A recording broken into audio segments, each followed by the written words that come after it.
Addiction happens very easily to the mind-body organism because we crave it. For example, let's say I've heard people say, if I get up in the morning and I don't have my coffee, I'll be miserable. You see, addiction. Or I have to have that smoke. I have to have it. See, that's another addiction.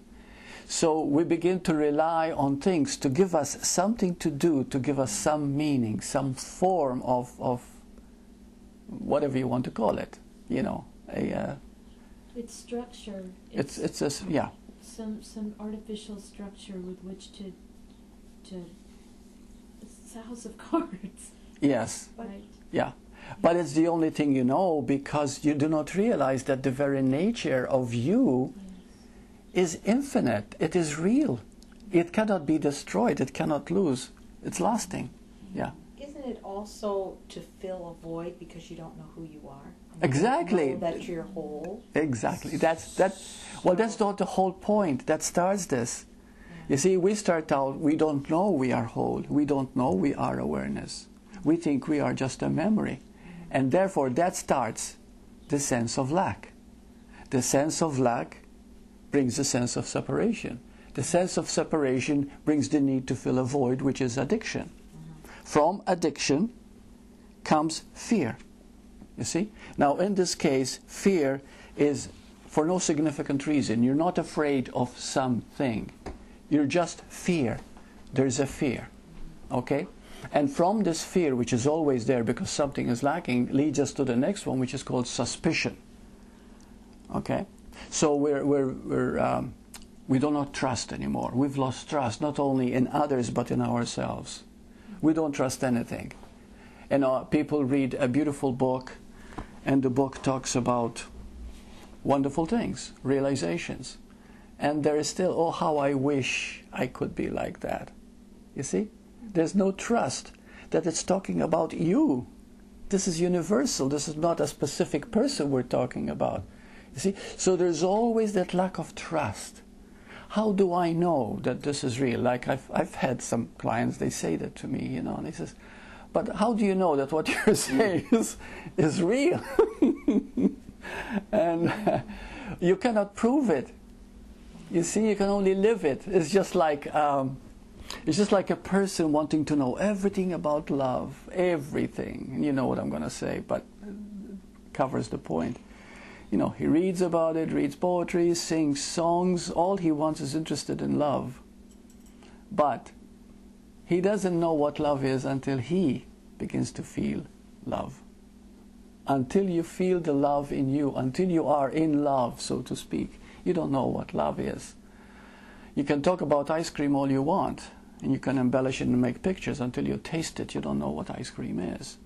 So similarly with this, we can talk about it. Everything I'm saying to you is a concept, you see? But hopefully that by going beyond the concept, by going inside yourself through these words, you have a taste, or get to know, or maybe you've already had the taste, and now you want to deepen it, you see? So but it's not something that you can prove. And why? Why can't you prove truth? Because you are it. That's right, because it's obvious. Because it's obvious. Here you are, you're existing. You see, it's obvious. I exist. I am.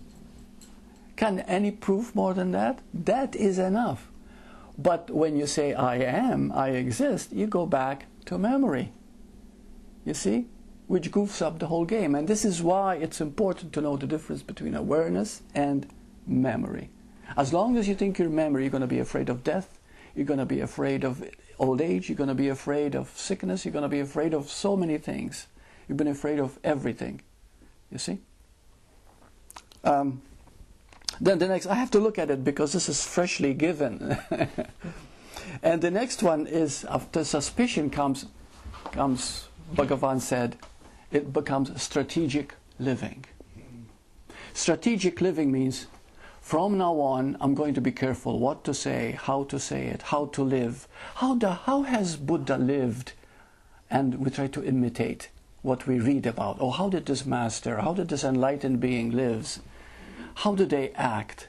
How do they feel when they have sex, or they're going about their business? Are they like normal people? And so you have this strategy in your mind how they're going to be. You have a model of how they're going to be. And so you try to have this strategy. If I act enlightened, I'm going to seem enlightened. I'm going to be enlightened. Not realizing that enlightenment in itself doesn't really exist, because enlightenment means realizing that there's no one but awareness. You see? So no one gets enlightened. That's what enlightenment is. Are you understanding me? Mm-hmm. You see? So it's kind of a tricky here. So realizing that all that there is just awareness. In truth, there is no person. There's only a unique expression of life. No, and the Bible says, you are made in the image of God. And one time a Ku Klux Klan said, yeah, I know, and God is white, you know. And of course they thought about Jesus, you see, being the one God, you know. And they say that Jesus was white. How do we know that Jesus was white? He was from Jerusalem. He's kind of dark, and they make him blonde with blue eyes, and he comes from. So what I mean is that we make things so literal because we want to conform to certain structure. We cannot see things as they are in their simplicity of awareness. There is only awareness, you see.